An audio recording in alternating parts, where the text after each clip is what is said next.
The people who gave us Christianity and told us about a loving Jesus beat the Christianity into us through flogging. The fact is that the people who gave us Christianity took our African little babies and gave them to their European alligators as food. When will Africans wake up? Why are Africans deliberately refusing to know the untold history of their ancestors?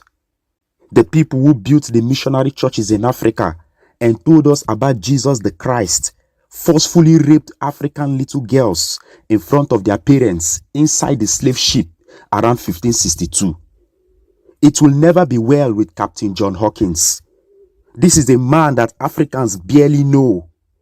Around 1562, over 50 little African boys and girls were raped by European pedophiles inside the slave ship of Captain John Hawkins. This British slave trader landed his ship at Sierra Leone and deceived over 300 Africans into the ship, where they were brutally and sexually molested and abused.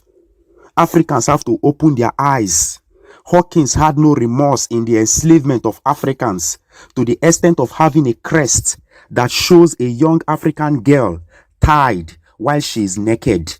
Hawkins was so proud of making so much money from the enslavement of innocent Africans, and this is not something new to Queen Elizabeth I, who gave those slave ships out for Africans to be forcefully loaded into the New World. The Catholic Church endorsed the enslavement of Africans.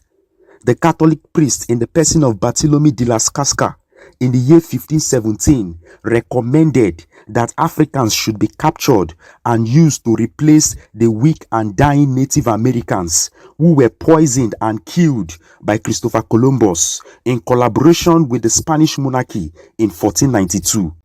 The same European homosexuals who taught us about a loving and caring Almighty God in the Bible raped our African husbands in front of their wives as punishment for disobedience. They forced African brothers and sisters to have sex in the slave ship in order to have baby slaves. In some of the plantations in America, European sex addicts forcefully raped African women in front of their husbands and children. Many African men who tried to speak were killed before they could open their mouth to say anything.